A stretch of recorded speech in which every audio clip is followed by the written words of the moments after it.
Hey, everybody, another podcast episode here at Bibliotheca.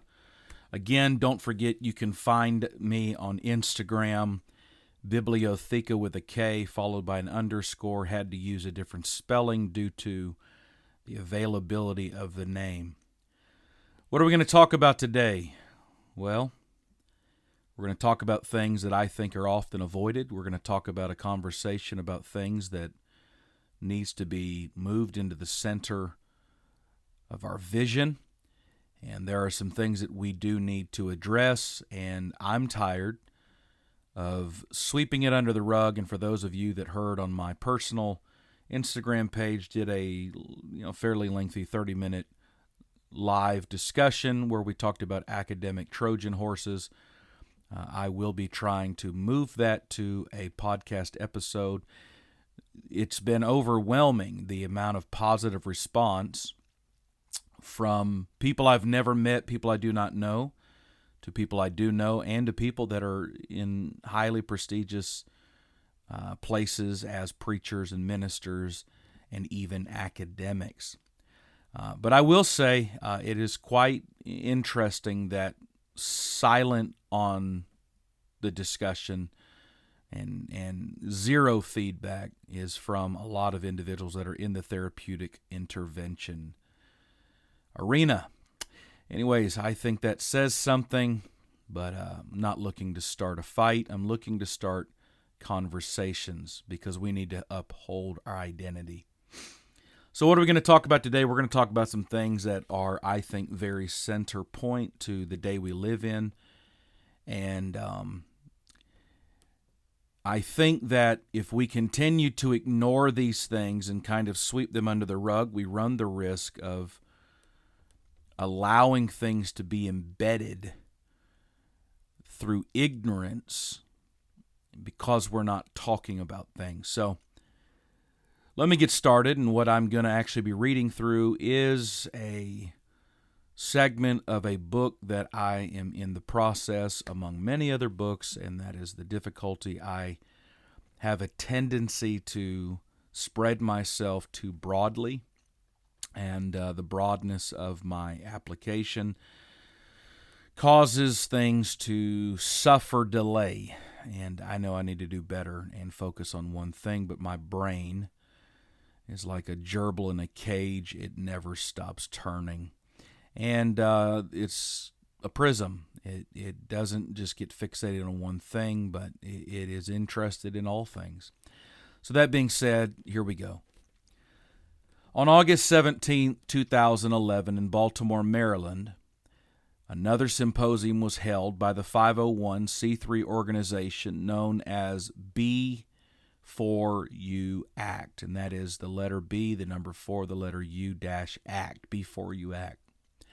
The name of the symposium was, quote, Pedophilia, Minor Attracted Persons, and the DSM, Issues and Controversies, unquote. The keynote of the symposium, quote, on the paraphilias, including pedophilia from a psychiatric perspective, unquote, was presented by Fred S. Berlin, MD, PhD, who's the Associate Professor of Psychiatry and Behavioral Sciences at Johns Hopkins University School of Medicine. Among the other presenters were professors from the University of Texas, the University of Louisville, Beth Israel Medical Center, Harvard Medical School, London School of Economics and Political Science, and several other prestigious Ivy League schools. The underlying objective of this symposium, as with the prior symposiums and workshops dating back to 2008, was to decriminalize and or destigmatize what they call minor attracted people, MAP. In this particular symposium, an effort to push the American Psychological Association, the APA, to establish pedophilia as a recognized sexual orientation was center stage. Those who lobbied for such change were deeply aware of the APA's 1974 decision to declare homosexuality as a normative sexual orientation and the torrent of changes based on that decision that began to show up in sexual education curricula. While the orientation effort has yet to be realized, a pathway toward its gaining steam followed the APA's decision in 2013 to include pedophilia as a mental disorder in the Diagnostic and Statistic Manual of Mental Disorders, 5th edition, abbreviated DSM-5, under paraphilic disorders. Before You Act's most recent 2018 symposium, quote, expanding the focus of research on minor attracted people, unquote, shows further evidence that their emphasis is being channeled with purpose on the therapeutic and research domains as a way to broaden the conversation in a way that helps to change the narrative on non-offending pedophiles. The playbook is simple. If mental health practitioners can begin to engage in the dialogue that shifts societal attitude and conversation regarding what Before You Act calls minor attracted people, then perhaps true robust change can more thoroughly impact those with power to make lasting changes. Now, of course, many of you that listen to this podcast, maybe you remember the independent TEDx talk presented by the medical student Mirham Hein at the University of Würzburg in May of 2018. Her presentation sought to establish pedophilia as a natural sexual orientation, using a litany of poorly researched statistics. She presented the idea that pedophilia is an unchangeable sexual orientation just like heterosexuality. In other words, as long as the pedophile doesn't abuse a child, she claimed they have done nothing wrong, and society should no longer shame or blame those who are attracted to minors. Then she dropped what I consider to be the most despicable shaming tactic of her own by expressing the idea that blaming or shaming the pedophile who does not act on his desires or her desires lends toward their isolation and, guess what? According to her, the increased risk of child sexual abuse. If you heard that, you heard it right. What she's saying is that society, not just the offender, now shares in the guilt of child molestation due to its or our inability to provide a safe, shame-free environment for the non-offending pedophile. Now, if you follow this at all, then you're aware that before this, as early as 2014, there was a Rutgers law professor, Margot Kaplan, who wrote in the New York Times op-ed. And the underlying premise of that op-ed is that pedophilia is not a choice, nor is it a crime. So why are we talking about these topics? How do these topics in any way have anything to do with what we're facing in modern church times? Well, first of all, we have seen a rapid and alarming increase of what is considered to be gay Christian celibacy. And the underlying idea that is behind gay Christian celibacy is that your attractions cannot be chosen. They are natural, and even though the Bible forbids or restricts, and I'm doing this in a nutshell, and those that are advocates of this would probably be up in arms at the generic way in which I succinctly highlight this view, but the underlying idea is that you cannot help your attraction. You are out of luck. It's just something that has happened, and the church, according to these individuals, doesn't understand. And the church, of course, primarily many of these are going to be talking about the conservative church, has been hostile, has kept these individuals at an arm's length. And so they are saying that being gay is unequivocally not a choice. And some of the things there is, did you choose your attraction or did they naturally occur? And they're also playing off of that question, and they're asking another question. And these are all things that are piecing together with this idea of gay celibacy as a Christian believer. Is they're basically saying, if it's not a choice, in other words, if it's something that is natural, if you are naturally attracted to a same sex, would anybody, and this is another argument they make, would anybody be willing to choose an attraction or a lifestyle that would cause them to be rejected and ostracized by the environments they grew up in? I think that is a absolute straw man fallacy, because we choose to do illicit things all the time. We choose to break laws. We choose to do many things based on fallen, immoral leanings and bends in our own human spirit, and we are willing to deal with the poor consequences of them. And so they're basically saying that the kingdom of God is for everybody.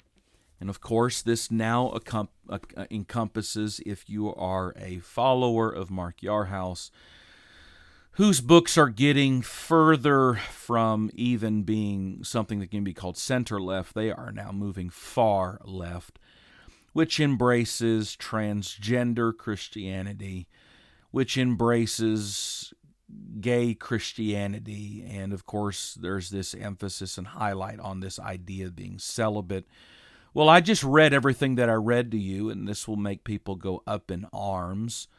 I'm not comparing attraction to children and attraction to the same sex as being something that is on the same par in the same category. But the underlying premise is that the B4U Act and similar organizations like them are using the same orientation propaganda. They're using the same strategy to work their way and embed their way into therapeutic domains. And why again, I received my master's degree in counseling with the primary emphasis on addictions and furthering that with mental health. Went through an internship, still working on state licensure, even though COVID has really, really kind of overturned the apple cart on ours due to really the limited ability to do them because everything has gone to Zoom. I have spent a lot of time. I have read a lot of theory. I am, by nature, one of the individuals that if I hear something, I don't discount it offhand just because it doesn't match what I think or what I believe, or it doesn't turn to my worldview. But I have kind of an indefatigable curiosity to know. I want to see the mindsets of other people. I want to read about them. And so when I hear about a book, say like Robin DiAngelo's White Fragility, which I am still working on putting together a review because the book is total nonsense. And it is actually one of the most racist books I've read, but that's for another time. So I want to couch this in the understanding that I'm not just approaching these things from, oh, well, that doesn't fit my worldview or my paradigm, but I am highly interested and very curious at the things that are being said, the things that are being projected. But this is what is really starting to bother me, is because this tactic, and as I said, this before you act, they are right now, and you got to remember, this move to make pedophilia an orientation is borrowing from that same 1974 movement that caused homosexuality to be made an actual orientation and not a mental disorder, because it used to be listed as a disorder. It was a mental condition. Do I think that we were deeply rigid in how we treated people? Do I think that there were hateful things that were done based on people being gay? Absolutely. I think that there has been a failure societally, no matter what civilization we're a part of, when things deviate from what's considered culturally the moral norms.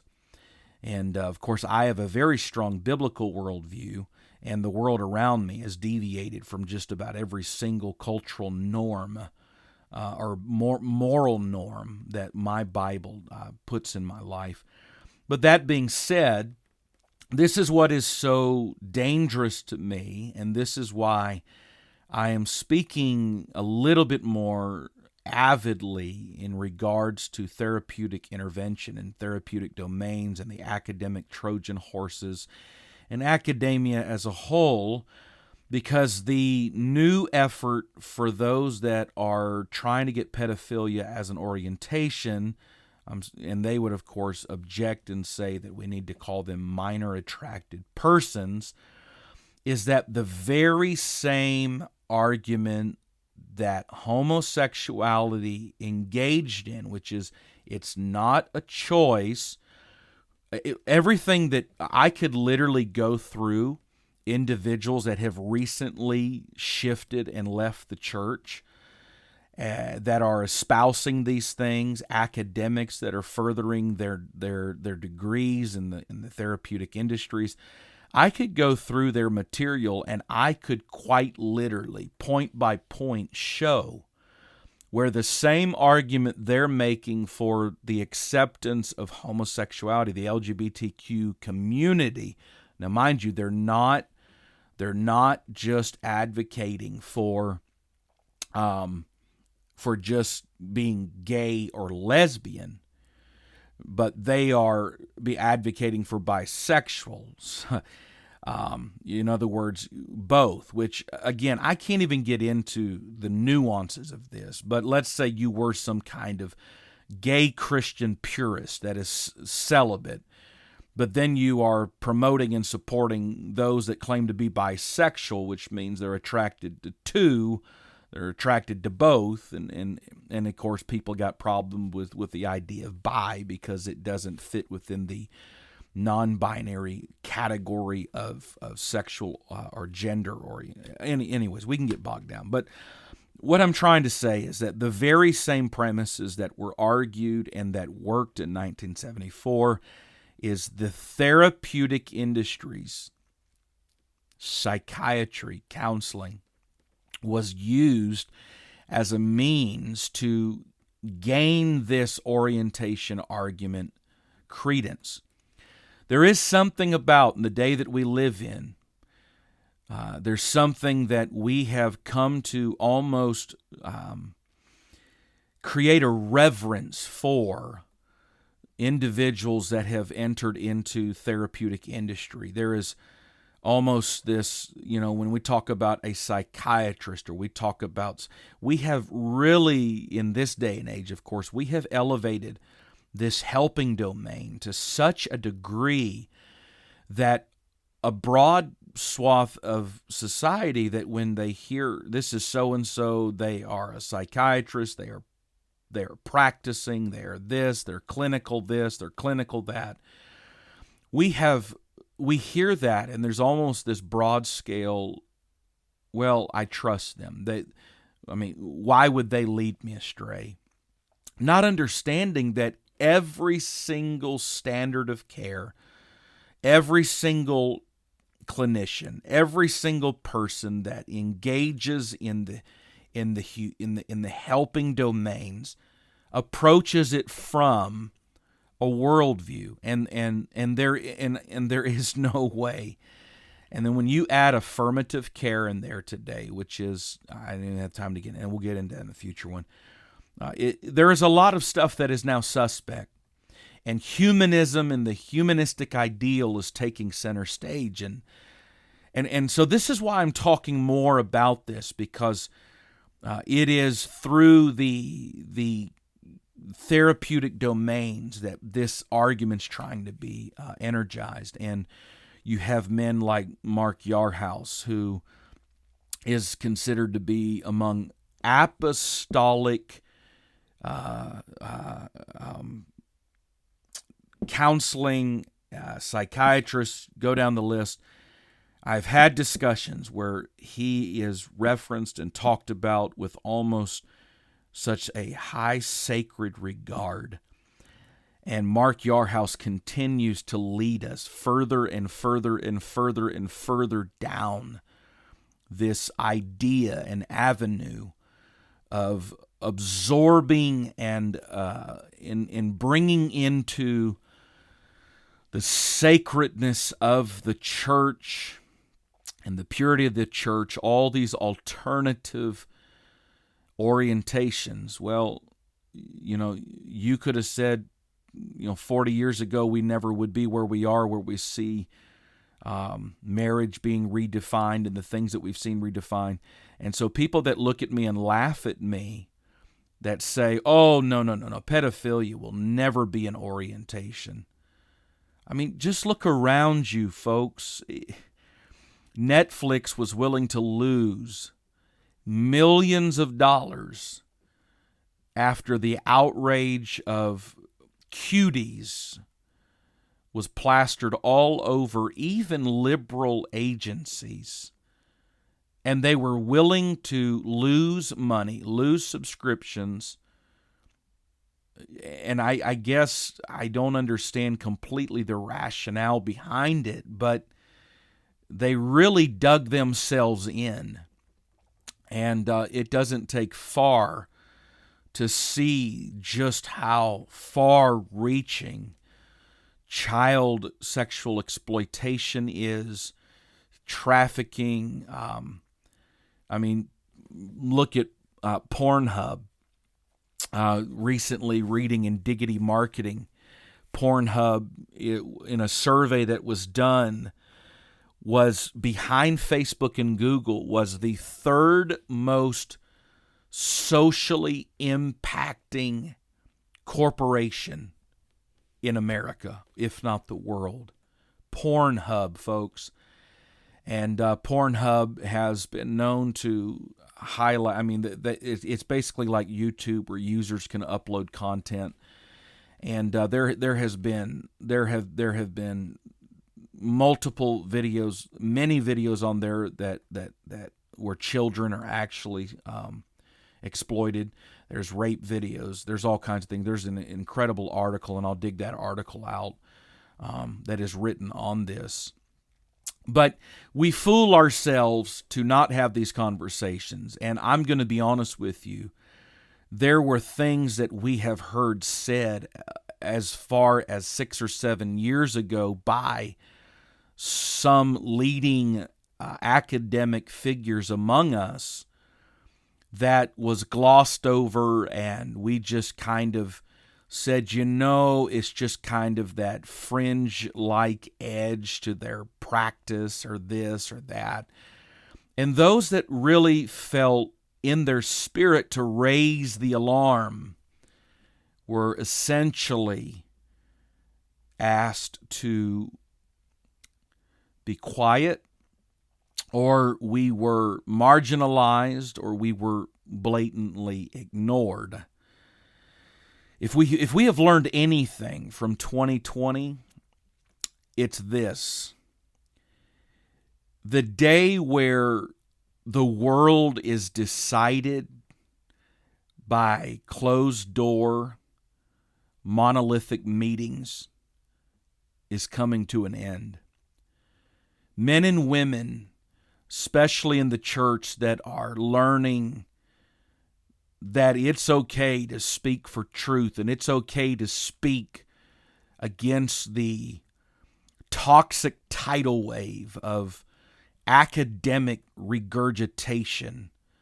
They are starting to speak, and it needs to be done in the right spirit. My first approach and my first desire is always reconciliation. And I won't go around calling out names and pointing fingers, but I am watching young men and young women that have been duped by a lot of these modern things that are trying to creep in, and they're coming through academia. It used to be that one of my big things was I've always been a major fan of college education and the university, and I mean, I'm an academic. I love those things. But I'm coming to a point with what's going on, especially in the humanities and the fine arts, that if there's ever been a time to push your children toward a Bible college, Urshan graduate, it doesn't matter what it is, pushing them toward that, we can look all day long and say, well, I want them this, they need to be this. I'm all for those, but I'm watching people that are getting medical degrees that are losing their mind in the process of getting their medical degree. Why? Because they're rubbing shoulders with an anti-God agenda and a woke culture that is so captured by intersectionality. And I'm telling you, it gives me concern enough that it's almost as though we need to hit the pause button. I don't know about sending impressionable 19-year-olds directly into universities today that are being dominated by this debauchery of thought and this debauchery of theory. And I was older by the time that I finished my master's degree. And I chose a Christian university, Liberty University, which provided quite a great benchmark for kind of the normative baseline of things that I think still adhere to biblical ideals. But even at Liberty University, there were areas and subjects and conversations within many of my classes that it was as though we stepped outside of a conservative biblical worldview. And yet I, thank God, had a theological foundation to withstand those things that were being projected and reasoned. So I do think that it is a big deal. I think it is a big problem. I think that these are things we need to talk about. And I will be spending more time talking about these things. And if you are listening to voices right now and you hear somebody that is talking about being a gay celibate Christian, or you're hearing somebody talk about transgenderism and gender dysphoria, and you're hearing people talk about social constructs, and you're listening to things right now that are casting shadows and doubts on racial, nuanced racial injustices and things that don't quite make sense, but they sound good. At the end of the day, we got to take a step back, and I'll end it again with the Trojan horse theory. There's a lot of things that look good, sound good, feel good, are good. Talking about them, they are absolutely at face value come across as morally and ethically rational.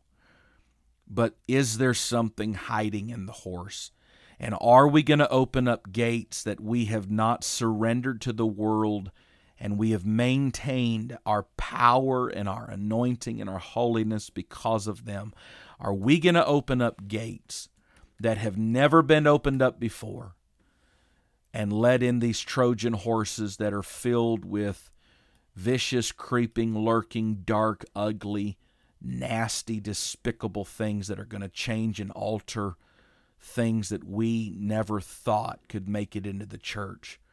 And before you get so high-horsed and pedestaled, just remember, a lot of churches that began with this whole trying to create a safe place for those that identified as being LGBTQ, and I know there's more now that's being added to that, they're finding out that that's not the only battle that they want won. Next thing now, it is gender. And so again, they're learning that wasn't enough. And the reality is it's never enough until, as I believe Albert Mohler in his book Gathering Storm talks about, until they begin to cannibalize one another.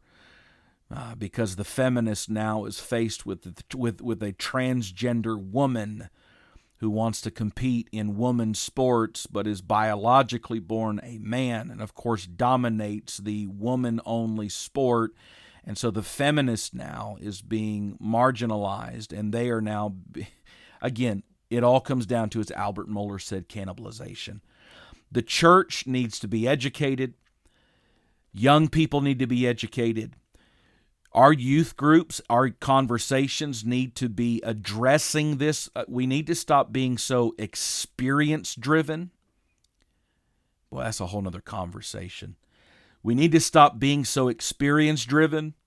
You know, the constant, weep and cry in the altar, shout, this hype. I'm going to tell you right now, they are sitting in universities right now without a single shiver of hype. And yet they are, with rapt attention, they are listening to demons from hell that are manifest in fleshly bodies, that are teaching doctrines that are damnable and destructive and like gangrene. And the only way it seems that you can deal with it is to cut it off, metaphorically. But we need to get past this constancy with this next generation of just always reaching, always trying to direct the wind. My God, we need to sit down and have serious conversations. I'm to the point now where, with my limited power base, my limited influence, I'm a church planter digging a workout in a very postmodern city. I'm to the point now where I want to get together a youth conference that is nothing but teaching, that is nothing but talking about these subjects.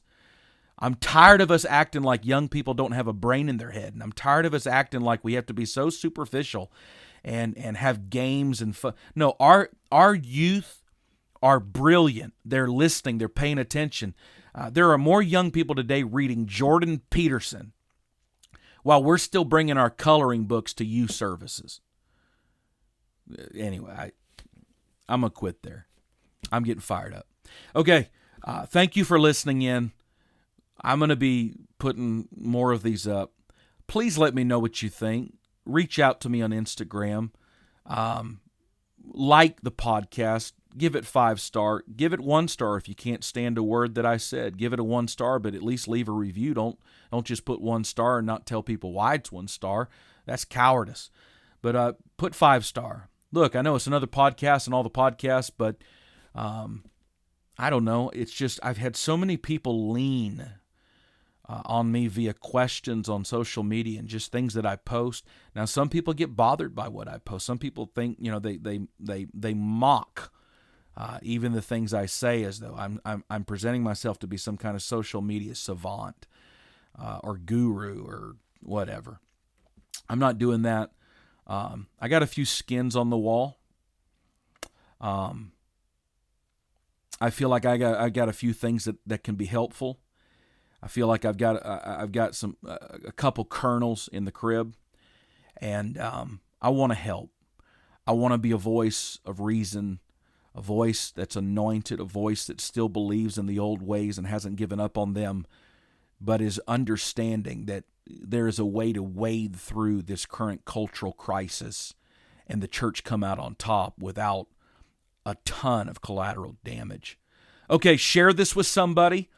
Man, post this. I mean, take a screenshot, post it, share it, send it, click the link, send it to somebody. Let me know what you think, and we'll talk to you next time.